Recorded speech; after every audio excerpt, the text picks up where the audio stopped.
भगवान श्री कृष्ण की भीष्म जी द्वारा स्तुति। श्री भीष्म उवाच।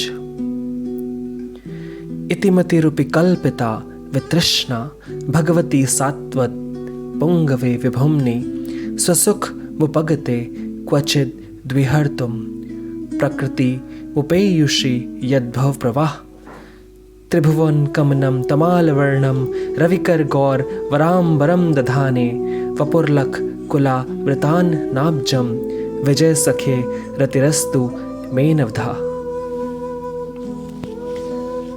हे प्रभु, अब मृत्यु के समय मैं अपनी यह बुद्धि जो अनेक प्रकार के साधनों का अनुष्ठान करने से अत्यंत शुद्ध एवं कामना रहित हो गई है, यदुवन शिरोमणि अनंत भगवान श्री कृष्ण के चरणों में समर्पित करता हूँ, जो सदा सर्वदा अपने आनंदमय स्वरूप में स्थित रहते हुए ही कभी विहार करने की लीला करने की इच्छा से प्रकृति को स्वीकार कर लेते हैं, जिससे यह सृष्टि परंपरा चलती है, जिनका शरीर त्रिभुवन सुंदर एवं श्याम तमाल के समान सांवला है, जिस पर सूर्य रश्मियों के समान श्रेष्ठ पीतांबर लहराता रहता है और कमल सदृश मुख पर घुंघराली अलकें लटकती रहती हैं, उन अर्जुन सखा श्री कृष्ण में मेरी निष्कपट प्रीति हो। प्रभु, मुझे युद्ध के समय की उनकी वह विलक्षण छवि याद आती है। उनके मुख पर लहराते हुए घुंघराले बाल घोड़ों की टाप की धूल से मटमैले हो गए थे और पसीने की छोटी छोटी बूंदें शोभायमान हो रही थी। मैं अपने तीखे बाणों से उनकी त्वचा को बींध रहा था। उन सुंदर कवच मंडित भगवान श्री कृष्ण के प्रति मेरा शरीर, अंतःकरण और आत्मा समर्पित हो जाएं। अपने मित्र अर्जुन की बात सुनकर जो तुरंत ही पांडव सेना और कौरव सेना के बीच में अपना रथ ले आए और वहां स्थित होकर जिन्होंने अपनी दृष्टि से ही शत्रु पक्ष के सैनिकों की आयु छीन ली, उन पाठ सका भगवान श्री कृष्ण में मेरी परम प्रीति हो। अर्जुन ने जब दूर से कौरवों की सेना के मुखिया हम लोगों को देखा, तब पाप समझकर वह अपने स्वजनों के वध से विमुख हो गया। उस समय जिन्होंने गीता के रूप में आत्मविद्या का उपदेश करके उसके सामयिक अज्ञान का नाश कर दिया, उन परम पुरुष भगवान श्री कृष्ण के चरणों में मेरी प्रीति बनी रहे। मैंने प्रतिज्ञा कर ली थी कि मैं श्री कृष्ण को शस्त्र ग्रहण करा कर छोड़ूंगा। उसे सत्य एवं ऊंची करने के लिए उन्होंने अपने शस्त्र न ग्रहण करने की प्रतिज्ञा तोड़ दी। उस समय वे रथ से नीचे कूद पड़े और सिंह जैसे हाथी को मारने के लिए उस पर टूट पड़ता है, वैसे ही रथ का पहिया लेकर मुझ पर झपट पड़े। उस समय वे इतने वेग से दौड़े कि उनके कंधे का दुपट्टा गिर गया और पृथ्वी कांपने लगी। मुझ आतताई ने तीखे बाण मार मार कर उनके शरीर का कवच तोड़ डाला था, जिससे सारा शरीर लहूलुहान हो रहा था। अर्जुन के रोकने पर भी वे बलपूर्वक मुझे मारने के लिए मेरी ओर दौड़े आ रहे थे।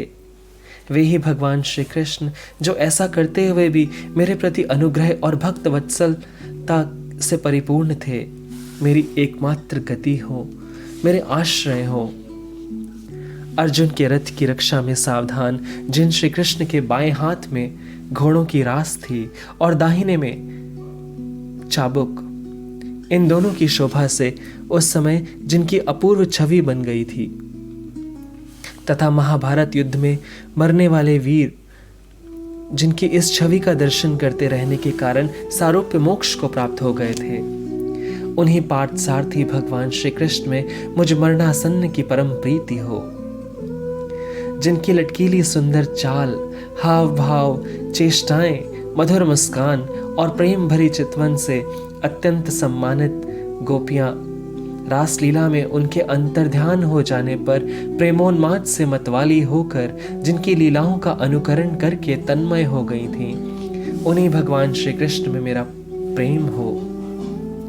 जिस समय युधिष्ठिर का राजसूय हो रहा था, मुनियों और बड़े बड़े राजाओं से भरी हुई सभा में सबसे पहले सबकी ओर से इन्हीं सबके दर्शनीय भगवान श्री कृष्ण की मेरी आंखों के सामने पूजा हुई थी।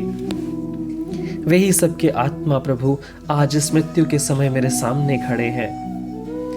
जैसे एक ही सूर्य अनेक आंखों से अनेक रूपों में दिखते हैं, वैसे ही अजन्मा भगवान श्री कृष्ण अपने ही द्वारा रचित अनेक शरीरधारियों के हृदय में अनेक रूप से जान पड़ते हैं।